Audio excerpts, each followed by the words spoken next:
Welcome to $100 Million Blueprint. We're your hosts, Jonathan Ferrari and Neil Cuggy, the founders of Goodfood. Whether you're scaling your own business, leading a growing team, or just curious about what it takes to build something big, this podcast's for you. In each episode, we sit down with the brightest minds in business to discuss the real secrets to scaling. No fluff, no corporate jargon, just actionable advice that works. We share lessons learned from being owners and co-owners in businesses valued over $290 million. Today, we're diving deep with an incredible guest who's got a track record of growing a business from the ground up. This is $100 Million Blueprint. All right, guys, welcome to the $100 Million Blueprint, the podcast where we uncover how elite businesses scale without losing what makes them unique. Today, we're diving into the world of healthcare innovation and the journey of building a powerful brand while remaining deeply committed to customer experience. Our guest on the show is Cherif Habib, co-founder and CEO of Dialogue. I could basically spend all afternoon talking about Cherif's accomplishments, but you probably know him as the entrepreneur who helped revolutionize virtual healthcare for organizations while keeping the human element at the heart of the business. I'm so excited for this conversation. Welcome to the show, Cherif. Thanks, guys.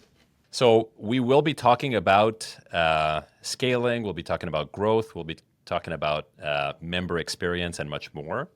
But the place where we wanted to start the conversation was, what's the moment when you realized that you had the opportunity to really make an impact on the healthcare landscape? And talk to us a little bit about the catalyst that made you want to jump into it. Yeah, so we started this adventure about 9 years ago now. And, when we started, to bring you back in time, Uber was just getting popular. And the idea, very, very naively, was Uber for healthcare. The idea was it is very difficult, as you guys know, in Canada, and in particular in Quebec, to get access to healthcare resources. So how can we improve that? Doctor in your pocket, as simple as that. And then we started working and iterating on the idea. And what we quickly found out is that, from a regulatory point of view, that was going to be pretty hard to pull off.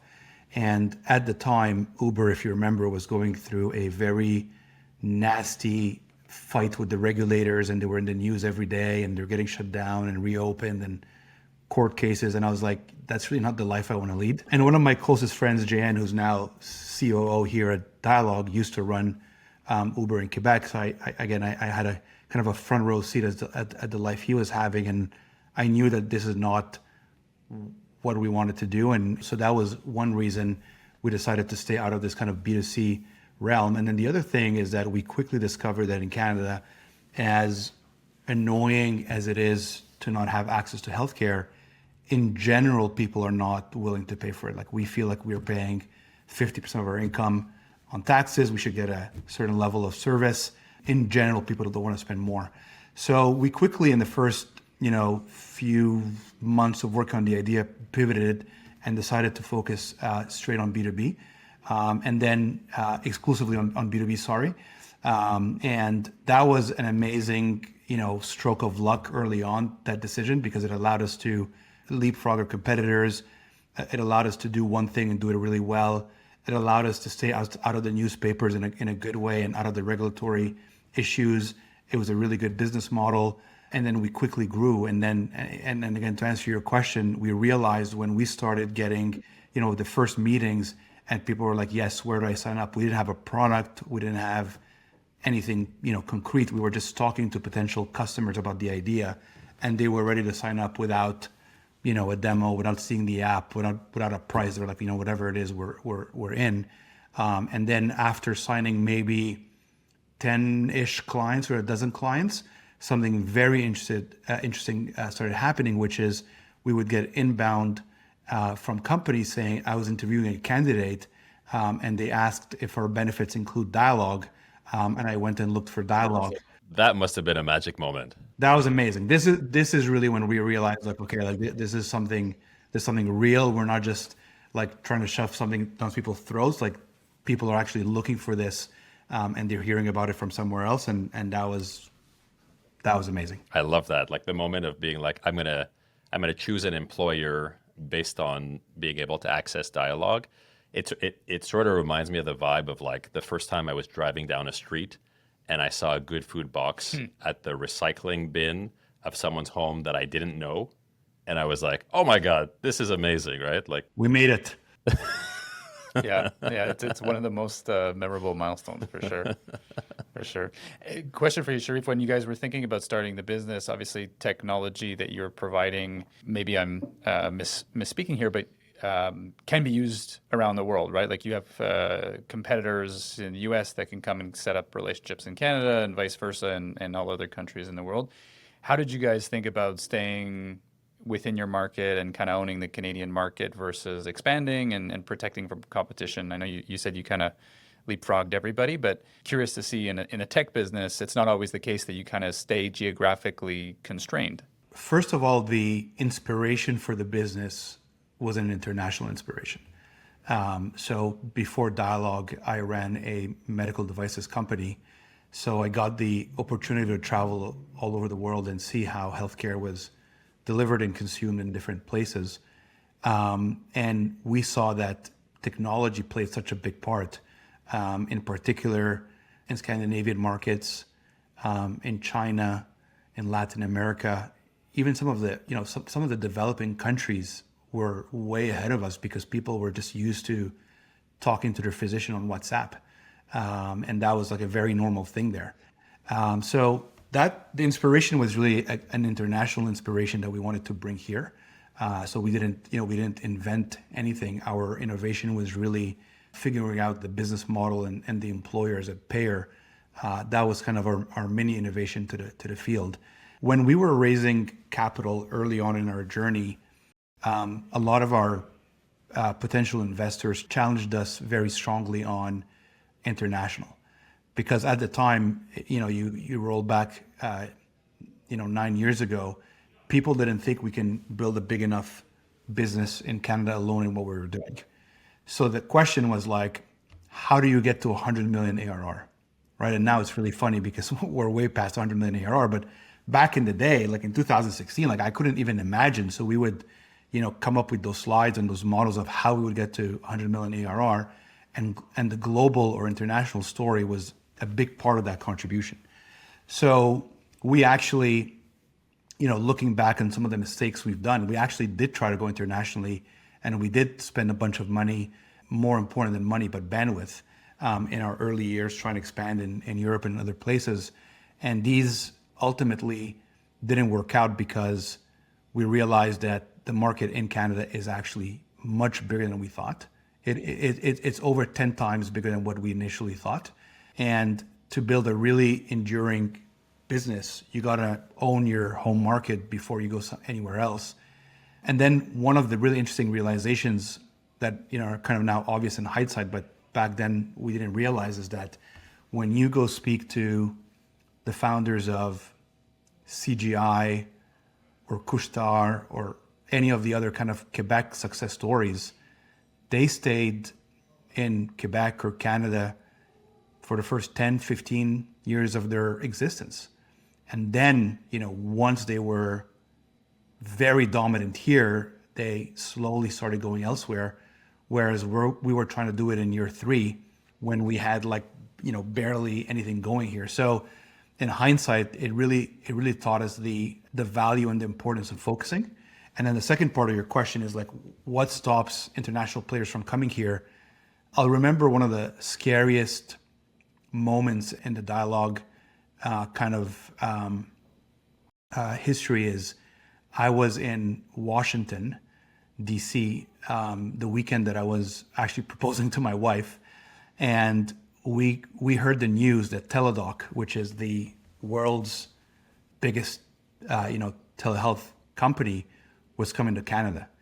And that was like a big oh shit moment, where you're like, well, how are we ever going to survive this? And that kind of moment would only happen when you're about to have a big life. It's always event, been a rain right? report, for sure. The timing couldn't have been better. So I had to answer, what's wrong, honey, about 10 times. So what'd you do? Look, we kept executing, and actually it galvanized the team. It really galvanized the team. At the time, do you guys remember that yellow Kill Bill poster? Yeah. with the actress of a. Uma Thurman there, yeah. So we basically created a poster like that with, kill Teledoc, and we had it all over the place, and it really galvanized the team. And look, Teledoc didn't even like barely registers on our radar now. But back then it felt like an existential threat. And Neil, to your question, healthcare is a very local industry, right? Like even within Canada, you have 10 provinces, 3 territories, plus the federal government. It is very local. Like when we tried to expand in Germany, like what we didn't know is that Germany is 16 different states, and each one has its different market and differences. So it is very difficult for an international company to come here. I'm not saying it's never going to happen. I don't want to be complacent, but it is, it is, healthcare is probably one place where it's a little harder. Yeah, for sure. That makes a lot of sense. And maybe one question that pops into mind is when you realized the TAM in Canada was bigger and that you were going to kind of change the strategy, I would imagine you would already raise venture funds from some of these high growth focused individuals. Like how is that conversation to say, we were going to be number one globally and now we're going to be number one in Canada. Don't be scared because the market's big. Like did everyone jump up and say, Cherif, you're a genius and thank you for figuring that out? Or was it like, no, you got it all wrong and this is, your numbers are off kind of thing? How did that convo go? And you know what, like as you're about to respond, like the other thing it makes me think about is, whenever VCs are interacting with companies that start going, you know what, I'm going to be a geographic specific play, right? Like it's like, I'm going to really focus on Canada. I'm going to scale the market opportunity. I'm going to go after the biggest possible TAM in this geography. Instantly, they start labeling you as like a Me Too company of like, you're a Me Too company. You're the Me Too of Teledoc. Were you getting some of that as well? Like how was that all playing together? Yeah, I mean, to answer your question, Neil, no VC ever called me a genius, so no worries there. Okay. So mark that down, listeners. I would say there was a big, like a lot of big discussions at the board level on that topic between some of the VCs that were Canadian focused and some of the VCs that were international. We had a very varied cap table. Even the largest VC fund in Germany was one of our big investors, and obviously for them, like they got into dialogue because they believed in the story that we would then go to Germany and Europe and build from there. So for them, Canada, from the outside seems like a very big, low population, lonely place. Like how do you build a big company there? Some of our Canadian investors saw it. So it was a lot of discussion. And look, I mean, ultimately we did try, but our numbers spoke for themselves. I mean, we were on a extremely aggressive growth trajectory in the first few years. They say that the top decile companies triple, double in their first, 4 or 5 years. And we actually did better than that. So you couldn't argue with the numbers. And at some point, like you could have all the theoretical debates you want, but the numbers were the numbers. Let's move to like company culture and values, which I know is a topic you're quite passionate about. One of the conversations we've had in the past, Cherif, was where the dialogue values started and then how they evolved over time and how you kind of verbalized them with the team. And then I was also surprised to hear that 9 years in, you were still tinkering with these values. So can you give us a sense of how you think about framing the company values, why they're important, and how you've evolved them over time? In that first summer we started the company, we came together as a co-founding team. There were three co-founders, and we listed a set of values that we thought would guide us for the next few years, help us hire the right people, help us make performance and compensation decisions over time, et cetera. And I think the first set was pretty good. Looking back, some of the values were kind of inspired by companies we really admired, and they were not kind of really our own. And 5 years in, I stood up in front of the company and said, hey, we're changing our values. And some people were really surprised by that. Like I think in the minds of some people, values is something you said once and it guides you forever. And I don't really see it like that. Obviously, you're not going to change values every quarter, like that's obvious. And obviously, like you're not going to take a hard left and a hard right. But I think evolving them, improving them over time, and kind of like getting to the right place is important. So 5 years in, again, stood up in front of the company, unveiled a new set of values. It was tighter. It was less values, and I think it was like what we needed at that point. And in my mind, I was like, you know what, we'll revise them again in 5 years. It'll be our 10-year anniversary, and it'll be kind of like a nice kind of cycle. But what happened at the end of last year, which was kind of the end of our 8th year, is that I realized that we couldn't wait another 18 months. And I realized that there are some behaviors and some attitudes that we needed to change now. And although it was less kind of sexy and symbolic to do it at the 9th kickoff and not the 10th kickoff, we still did it. So in January of this year, I unveiled our new set of values to the company, and people received them really well. I think they really spoke to where we are today as a company. I think they really spoke as to like what the issues were and how we're addressing them. And again, it was like tightening up what we had before. And what we also unveiled this January was what we called anti-values. And it's like, look, these are the values, the positive things we want, but there's also a set of things that we clearly don't want, and you know it when you see it. So for example, an anti-value is having a fixed mindset. Like I really think that being open-minded and willing to grow and wanting to improve every day is something so important. And sometimes, I see teammates that are stuck and they just want to do something because that's just how we've always done it, or this is what everybody else in the market does. And that really irritates me. So being clear on like what the values are and what are the anti-values are was really good. And again, like we're 4 months in now into this adventure with these new values. And I would say it's the 3rd time we do it, and it's by far like this is the one that kind of gelled and landed the best so far. So let's see what the future holds. But maybe there's another revision or two down the line. We'll see. Yeah, I was going to say that it's super interesting. And to me, the thing that jumps out is it's almost like a new company, right? In every 5 years and every 4 years for the second one. So was it always obvious to you, or how did you kind of identify that the change needed to happen? I'm sure at the beginning you weren't saying I'm going to change my values in 5 years, but was it feedback from employees? Was it language from employees? Was it actions that was happening, or partnerships, or the quality of execution? What kind of stuff were you looking at to say we need to change here? And how much were they changing every time, I guess, as well?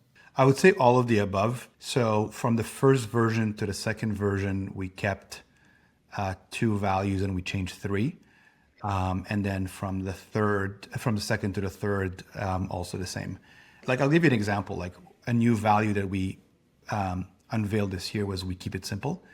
And that was really like a direct result of the acquisition, our company growing, my perception of things getting really complicated and slowing down, and sometimes feeling like there's a process over process.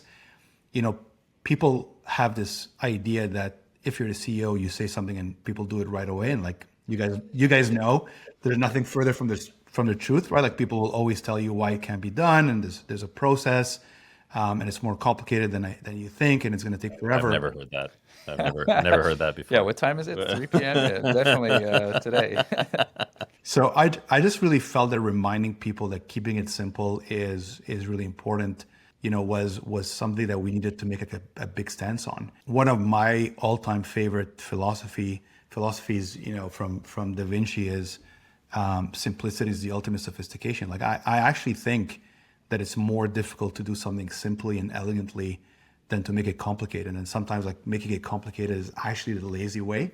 Whereas people think it's the other way around. People think if it's simple, it's because you took a shortcut. It's actually hard to do something simply. So that's just an example of like something that we changed, that it was the right moment in time in our evolution partly because of the acquisition, partly because of the growth, partly because we let some behavior seep into the culture and we needed to make a stand on that. And that's the one, by the way, that people loved the most. Like everybody was like, yes, we complicate everything. Please, let's keep it simple. And I was like, amazing. Like we all want to do it. So let's do it. That's awesome. Did you have like kind of inner circle of executives or team members that you were socializing the new values with? And was there any pushback on those? Like, I know Brian Johnson from Coinbase went through some big cultural changes publicly that I've kind of read a lot about. And it seemed like he was willing to shed a lot of employees that don't fit the new culture versus the last culture. And I think there was a lot of internal pressure to come out with those new values. So did you have a team that you were kind of interested in socializing with, or you thought this would stick, or how did you kind of approach that? Because I think it's important for entrepreneurs to kind of hear in the trenches there. Yeah, really, really important question. So my leadership style is super collaborative. I rarely, make a big decision that affects the whole company or put in place something without getting feedback from a number of people, except for this one. Okay, so this is one example where I did not do that. So what I did is I remember exactly where I was. I think we all live in the same neighborhood. I went down to Cafe Olimpico on a Wednesday. I put my headphones on and I literally banged out this version of the values in a couple of hours. The version that I banged out that morning at Cafe Olimpico is 90 to 95% like the final thing. And what I did is that I circulated it for feedback to our C-suite. And from the feedback I got there, I changed one word. And a couple of months later, so this was maybe November of 2024. Our kickoff was in January of this year, 2025. The week before the kickoff, I sent it to our executive management team, which is VPs and up. And I said, FYI, this is the new values we're unveiling next week. Everybody was super stoked. And this is really not my style usually, but I really believe that this is one thing. Like values are one thing where the founder, not just the CEO, but the founder, like this is the one thing that you should feel comfortable doing and not apologizing and not like this is like your one special power. No consultants. No consultants. As a former consultant myself, I know that this would not be a useful exercise. And you know what? So at Goodfood, we've gone through the process of, I don't even like saying the word setting the value. For me, it was really verbalizing the values of what's already there, but how do we make it clear and codify it so that existing and new employees coming in can get it. And we did go through that process in the first time in a very collaborative way, and it was a disaster. Like we had 9 people trying to co-author the values together, and then everybody was pulling in a slightly different direction. Changing stuff that we didn't open for change, going back to some of the core ones that we're like, we're going to keep those there and don't touch them. But actually, the second version of our, the version 4 years ago was kind of done in a committee, and it looked like it was done in a committee. It was like each value was kind of flip-flopping and saying kind of the opposite in it. It was kind of like, if the 3 of us can't agree on a word, like we'll put all 3 words in a sentence, and then everybody feels good, right? And that's like the worst thing, because then like I read them now and every sentence like sounds amazing, but honestly, like ChatGPT could have done the same thing and we would have been done, right? Mm-hmm. And so I love that idea of like at least getting a really kind of crisp and firm draft and version of it as the founder, and then sharing it out. I think that's a really interesting framework. Shifting gears, so. In 2021, you and the Dialogue team took the business public. I think that that's often considered a dream for many entrepreneurs, right? To go from starting a business, right, being basically trying to figure out product market fit, and then scaling it up over a few years. And then I guess about 5 years into your Dialogue journey, you find yourself in a position to take the business public, raising $100 million. Can you tell us about the experience of taking the business public, and then also what it meant for you personally as the founder or co-founder, CEO of the business? What did that experience mean for you personally? John, like as you said it yourself, it was my dream. So for as far as I can remember, knowing what entrepreneurship was or knowing what public markets were, like that was like one day, hopefully I will bring my company public. And there was kind of a confluence of events. You guys remember, you're still a public company, but you guys were also a public company in 2020. So you remember the craziness in the market. I remember one of our investors emailed me in the summer of 2020 saying, hey, we should consider an IPO. And honestly, I thought he was nuts. Like I read that email and I was like, what is this guy talking about, right? It was COVID. It was insane. Just to rewind a little bit, like when the pandemic started, like many other businesses, like we didn't know if we're going to make it. Like we didn't know if we're going to survive. Like we were making plans to shut down the whole thing down. And luckily for us, virtual healthcare ended up being something that people really needed. And obviously our industry as a whole and our company in particular benefited from the COVID-19 kind of tailwinds. But nevertheless, when I first received that email, I honestly thought the guy was like not well. Over, the next kind of couple of months, as we continued in this hyper growth environment, and seeing, who else was doing what and companies that were frankly not as good as ours were going public and doing really well, it started feeling like not as crazy. So we started talking about it a little bit more seriously at the board. And it was really in the Christmas break at the end of 2020, between 2020 and 2021, that my CFO and I had a number of conversations over the holidays, and we decided, hey, like let's do it. And we called a board meeting in the beginning of January 2021. We all agreed we're going to do it, and we then ran what we are told by our bankers and our lawyers, one of the fastest, if not the fastest, proper IPO, like not RTO or other forms, but proper IPO process in Canadian history. I think from kickoff meeting to being publicly traded was 78 days. And we were 10x oversubscribed. And by the way, I didn't know what any of these things were. Like I think you guys have a banking background, but I don't have a finance background. So this was like trial by fire, learning on the spot. And it honestly was an amazing experience. We were, because of the pandemic, we did our roadshow virtually. So we met 100-ish potential investors in a week without leaving our home, which is unbelievable. And I think the process of writing a prospectus, building a model, presenting it to the syndicate, assembling a syndicate, telling the stories to the analysts, telling the stories to the potential investors was an incredible experience. And again, as I said at the outset of this question, it was my dream. And this dream was being fulfilled live. Like I couldn't believe how amazing all of this was, right? And then we went public on March 30th, 2021. And the stock began trading really, really well. And as you guys know, I think by the end of 2021, beginning of 2022, the market changed very rapidly.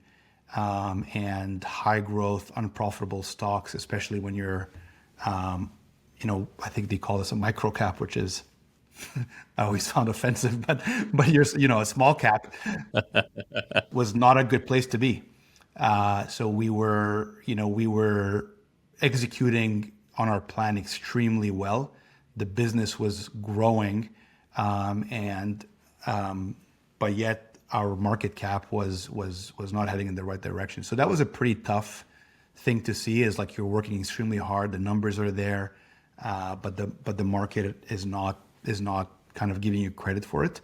But again, like I honestly, I loved it. I loved the public company CEO experience. I learned a ton. And when we were, when we were acquired by Sun Life and became private again, I was frankly sad. I mean, it was a big part of my professional life that I was kind of leaving behind. Now with some space between those two events, would I go public again? Like, maybe in a different set of circumstances I would, but like I feel like I'm really, really grateful that I did it. I'm really, really happy that I was able to fulfill that dream. Would I do it again? Like I don't know. I think it would be maybe under a different set of circumstances I would. Yeah, and then I guess throughout a chunk of this craziness, your son was born, right? That's when you became a dad. It was kind of late 2021. So you're trying to figure out how to run this public company. I mentioned that we started trading on March 30th, 2021. Our first public company board was on May 10, and my son was born on May 10. In the night between May 9 and May 10, as my wife is in labor, we were kind of emailing with our general counsel, with our external counsel, like how does it work for the CEO to not be there on the first meeting, right? And I remember my chairman was like, "Are you sure you can be there?" I'm like, I said, "I don't think you understand. Like my son is being born. It's not like I'm thinking 4 days after. Like it's happening live." It would be hard to concentrate. But the craziest thing is that so our first public company board was on May 10th, but our first earnings call was on May 11th. And I don't know if you remember those days, but I think Jonathan, your daughter was also born around the same time, so it was COVID, and you weren't allowed to leave the hospital, right? So I really tried, with a virtual background and things like trying to set it up to do it from the hospital, but there was too many sounds and people coming in and out of the room. So I decided to go home and obviously took a quick shower and did the earnings call from my house, having not slept for 2 hours. But what was amazing is that during that call, my wife sent me a very beautiful picture that I'll always cherish. I'll send it to you guys after, of my son and her watching daddy on the laptop, and he was like one day old, and that was just amazing. And then when I came back to the hospital, the lady didn't want to let me in, and she was like, "Where were you?" And I said, "Oh, I was getting the car seat from home." So sorry to interrupt you, but I thought I would just give, like, it was not like a few months later. It was like it was concurrent. It's funny. For some reason, I thought it was like later in the year, right? But you're right. It was all like around the same time, and of course, that's how life happens. And so I guess where I was going with that is, how do you feel that you're, becoming a dad, experiencing raising kids? How do you feel that has connected to your entrepreneurial journey? What do you feel you've learned on either side that has kind of resonated? And maybe to add to that, Cherif, as well, obviously the story that you just shared is it's a classic whatever it takes on all parts of your life, right? Like you're trying to keep your wife happy and supported and be there, and then your son's being 100%. born. You have a chairman that's like pressuring you. You feel like your shareholders are there, like waiting for you to kind of deliver, and you're managing all of it at the same time. So to me, it's a perfect example of how do you balance those things, right? Mm-hmm. To your question, John, I think for me the biggest thing is that it really gave me a clearer why. And obviously, Dialogue is a mission-driven company, and we're doing what we're doing because we believe in the mission. We believe that we're making a positive dent in the world. But most importantly, I'm working hard to make my kids proud. So becoming a dad is like really crystallized my why. In terms of calibrating, look, it's super hard. Like I used to work all the time.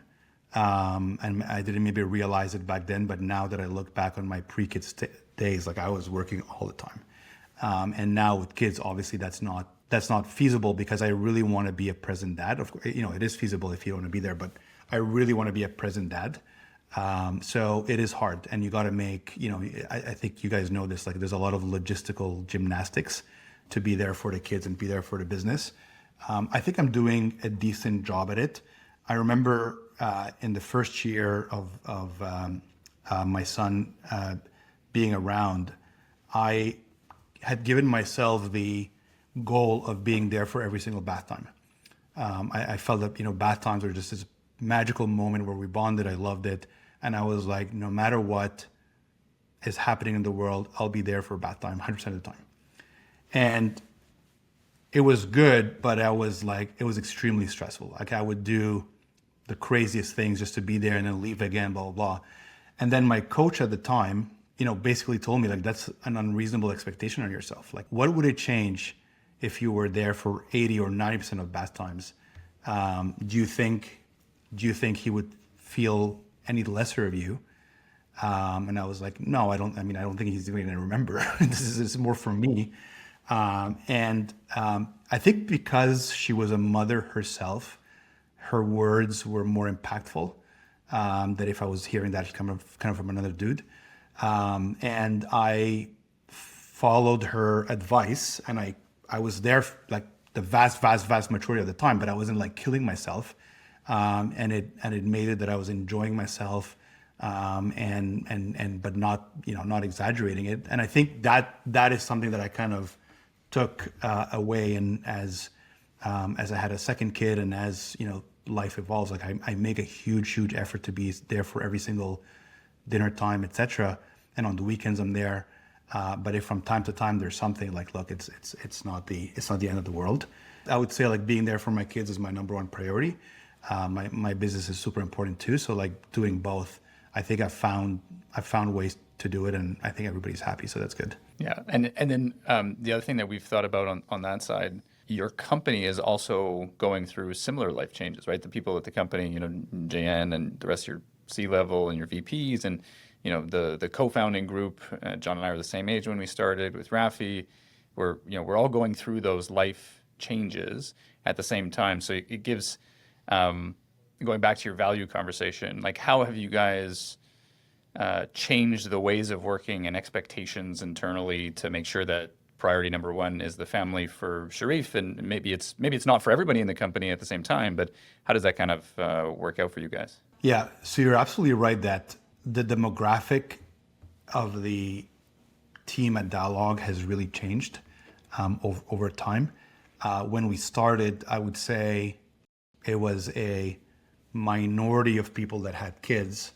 And now, I don't have the stats, but like looking around me, like it's probably a majority. And a lot of them happened, at Dialogue. Like, yeah, during the history of the company, right? Yeah, totally. We have a teammate who's now going on her third mat leave during her Dialogue times, and that's just amazing, right? So the family, the broader family is growing. I think that everybody knows like that between kind of like 6 and 7:30 is kind of like a blackout time, and people, depending on their role and seniority, etc. Like a lot of us will reconnect after bedtime. So like the 8 to 10 p.m. shift is like super busy on Slack and email and stuff. And with people who have, very, very young kids, like you can just picture somebody at 3 a.m. holding a bottle on one hand and like, slacking on the other hand. I know I've done it. And when you see the timestamps, like it's obvious that's what's happening. So we try to integrate the kids and the families as much as we can here. But it is still a high pressure, high performance. We try to make it, keep it a high performance organization. And sometimes these two things are at odds. I think some people succeed and some people don't, and they make different decisions, but we're trying to keep the best of both worlds.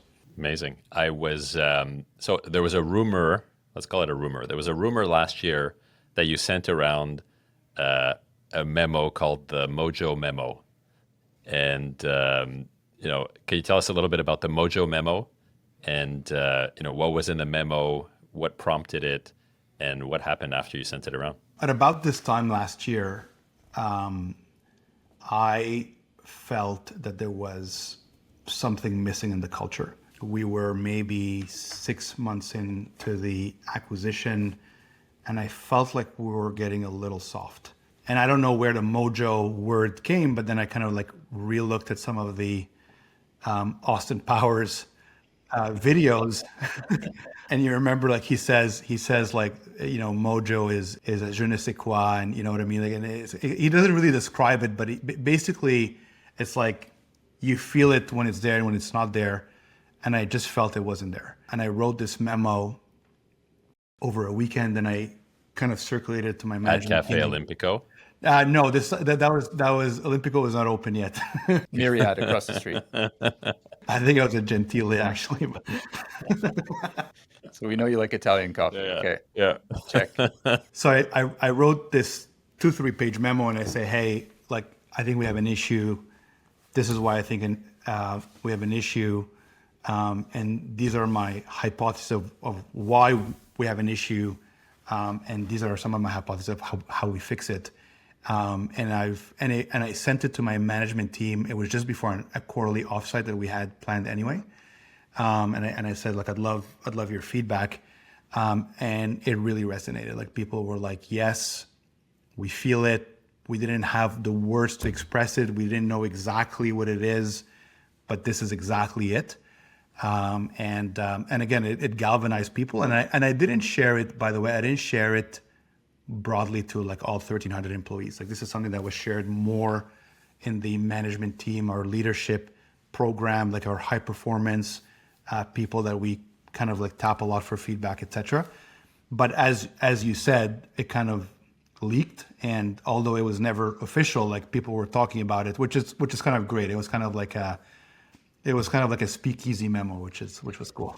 How do you know if the mojo is there? Like, what does it feel like? What does it look like when the mojo's there? I think it's a certain level of aggression and speed and doing what it takes in an ownership mentality that I felt were missing. And I really feel, by the way, that we're getting back. I'm not saying it's because of one memo, but it's because of all the things we've done since that realization. Like, I really think we're getting it back. So when I wrote the memo, like basically my thinking of the three things that were happening were, number one was lack of an external threat. So throughout the history of Dialogue, we were always running out of money, financing round after financing round, or when we were a public company, it was like brutal. I think at our lowest, we had lost maybe 75% of our market cap, and we were just like fighting every day. And after our acquisition, it's as if this boat that was in very stormy waters for years and years and years, all of a sudden went in this calm bay, protected, and it was just like being lulled at night to sleep, right? On a full moon night. And I was like, well, it might be comfortable, but it's not fun, and it's not who we are. The second thing is just being very honest with ourselves. Like, I think we had kind of lowered the bar on talent. I think we had hired some people that shouldn't be here, just with the pressures of growth, and we just needed, at some point we just needed bodies and hands, right? And I think we lowered the bar. And then with the people that are here, I think we always have to be very disciplined on, you're meeting the bar, you're not meeting the bar, you're living by our values, you're not living by our values. And our bar was kind of like flexible. Mm-hmm. I mean, especially I remember what it was. There was a huge labor shortage for years, right? And you're kind of in a situation where you're like, okay, I need some people to be filling these seats, to be doing this job. And then it's like you make a little compromise, and then another little compromise, and another little compromise, and then it all ends up stacking up, right? Yeah, and then you don't interview everybody anymore, and it kind of just disseminates. Yeah. Some interviews felt like it was not an interview, but like a sales pitch, or like begging. I mean, look, we were experiencing unbelievable turnover at that point. Like it was really rough. And then the third part of why I thought we had lost our mojo is we had kind of lost that member obsession that drove us in the first few years, and we kind of again like made some shortcuts and forgotten who the reason we get up every day and we do what we're doing is because we want to help our members improve their health and well-being. And I think that got a little bit lost in the pressures of being a public company and hyper growth and focusing on ARR and financial metrics, is that we kind of lost touch of that. And I felt that it was time to bring it back. So anyway, so that was the famous Mojo Memo. I think it was a little shocking when people read it because it was the CEO saying like they're raising a red flag and saying we have a problem with the culture. But I think on the positive side of that is that, it wasn't just a complaining memo. It was like, hey, there's 3 issues, let's work on them. And we did. And I feel like we're in a much better place now.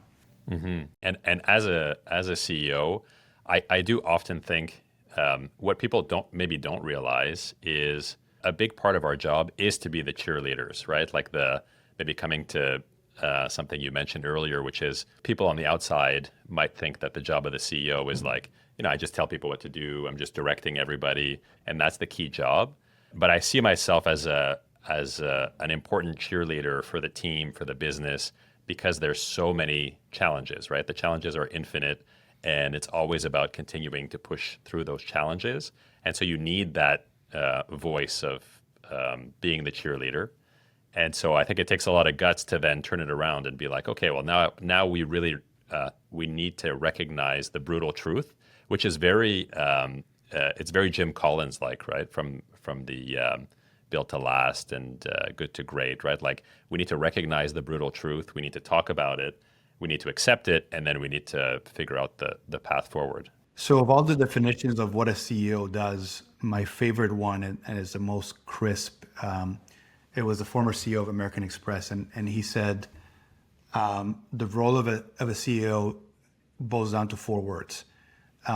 It's define reality and provide hope. Mm. And defining reality is sometimes, as you said, is faces the brutal truth. Like the reality is not always rosy, but somebody's got to say it. But if you stop that, then it's depressing. But it's that combined with the hope, I think it makes it very powerful. So. Mm-hmm. Define reality and give hope. I love it. So as we wrap up here, the last piece we wanted to talk a little bit about was some of your personal investing activity and personal portfolio. I know over the past few years, you decided to set some capital aside and started Formentera Capital to invest in tech-enabled startups and businesses. Can you tell us a little bit about the portfolio, maybe a few of the companies you've invested in, and what's your plan with this? Where is this going?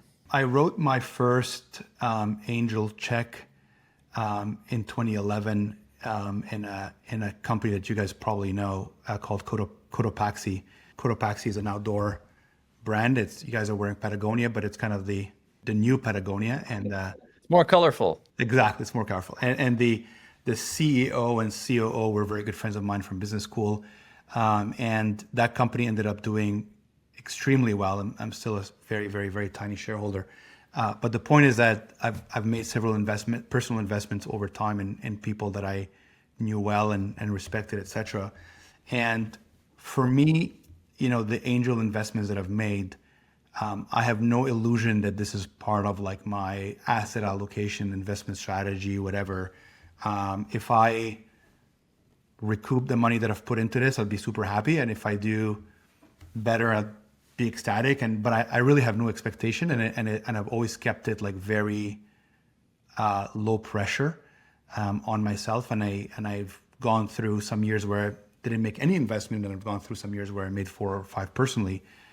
But all this to say is that about 4 or 5 years ago, with 3 of my closest friends and current or former business partners, we decided to create this fund to kind of formalize a little bit our investing activities. And what's different about this fund is that we don't take any outside money, right? So it's all our own money.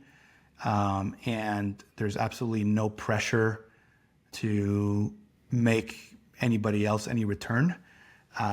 There's no reporting. There's really nothing. It's just four guys pulling their funds, meeting entrepreneurs. And again, like there's just the ups and downs of life where we go for a few months or a couple of quarters and we don't make any investments. And then there are times like now basically where we have like a lot of great opportunities in front of us and we got to decide which ones we do and which ones we don't. But all this to say is that it's something that's been a lot of fun. And it's something that's allowed us to meet a lot of entrepreneurs or people that are very, very interesting. We recognize that part of the reason we are where we are is that some people believed in us and bet on us and gave us a chance where others didn't see that potential. And we try to do that for others. So it is, it's obviously not a charity, but there is an aspect of paying it forward that is important to us. That's amazing. And John and I kind of do similar stuff, less on the tech VC side, but definitely on the inspiring other entrepreneurs, backing other entrepreneurs, and trying to give back in whatever way we can. Question for you on that, Cherif. When did you feel like it was the right time in the stability of the business at Dialogues to be able to say, well, I'm going to actually spend X number of hours, outside of my family priority, outside of the business priority, and then setting this up? Like, I think a lot of people are really attracted to the shiny thing that's different than the main business, and it's easy to get just fully immersed in these small venture investments. But then 6-12 months later, the business starts to kind of flounder. So how did you feel it was the right time to start doing that? You're absolutely right that the main thing has to remain the main thing. And like, we are very disciplined about that. And this is why we didn't do all of the things that would normally be part of that activity that would put a lot of pressure on us, right? So that's why there's no LPs, there's no external money, there's literally no pressure. And if we are in the juice for a quarter, that's fine. I think that if we would have set it up in a way that had all of these things around it, we would have been in a tough situation where we would have to make like constant hard decisions.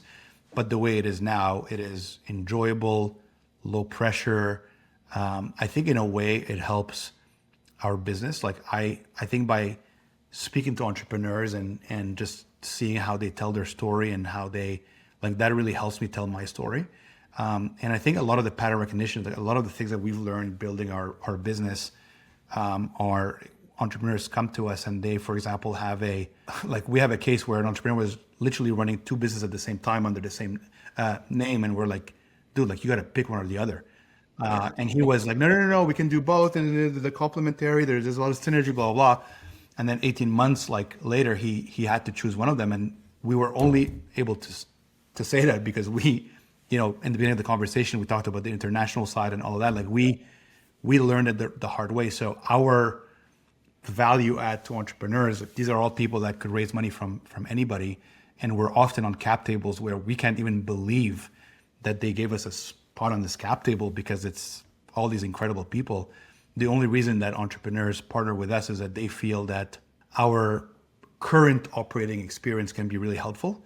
And we don't lead rounds, we don't sit on boards, etc. So we're very kind of neutral and independent. So the CEOs, like, when they have an issue with their chair, they call us. When they have an issue with their board, an issue with an investor, they call us. When a lawyer is trying to jam down their throat, like a very unfriendly term, by telling them it's market, they call us for a sanity check, and we say that's absolutely not market. And I've had situations where I've called the managing partner of a big national firm and say, hey, like, I know that this term is not market. Like, why are you guys doing this? And they would, call the associate and change it. And like, that for an entrepreneur is extremely valuable. It's much more valuable than whatever, few tens of thousands we put in. Yeah, I found it super rewarding, like you were saying, Neil, to invest in and partner with entrepreneurs, right? It's such an amazing way to keep the pulse on latest developments, latest technologies, what's going on. But to me, it also reminds me of the hunger that needs to exist within myself to keep driving the business forward, right? When you interact with entrepreneurs and hungry, intelligent people that have everything on the line to succeed. It brings out the best in me as well. That's an amazing point. If a young, hungry entrepreneur wants to pitch you a business, where can they connect with you, Cherif? I guess it's called X now, at Cherif, or my emails are Cherif at whatever domain name I'm at. I keep it simple. Yeah, you got the at Cherif X. Amazing. That's right. Well, Cherif, thanks so much for interacting and chatting with us today. I should mention, my wife, Sarah, is a super fan of dialogue. And one thing that actually a lot of people might not realize is your kids are also covered by the dialogue plan. So, she was kind of interacting with dialogue and then started asking questions about our kids. And then I was like, shh, you can't do that, right? It's just for you. You're covered and that's it. And she was like, no, the kids are also covered by the dialogue plan, which is amazing, right? Like in any time of day, you have a question and you don't want to go to the ER and wait 14 hours to be seen. It's just a lifesaver. So I wanted to mention that to the audience. And thanks for chatting with us. And we love this conversation. Thanks, guys. I really appreciate it. Talk soon. Thanks for listening to $100 Million Blueprint. And until next time, keep building. That's all for today's episode of $100 Million Blueprint. Thanks so much for tuning in. If you enjoyed today's conversation, be sure to subscribe, rate, and leave a review. It really helps us spread the word to other entrepreneurs and business leaders who need to hear these stories. Want more behind-the-scenes insights, exclusive content, or have a business question you want answered? Connect with us on LinkedIn to find out more. Also, don't forget to subscribe and follow $100 Million Blueprint and to share this episode with your network if you found it valuable, because we're all about growing together. Remember, building a business is tough, but with the right blueprint, you can scale authentically and sustainably. Thanks again for listening. Keep pushing forward, and we'll see you next time on $100 Million Blueprint.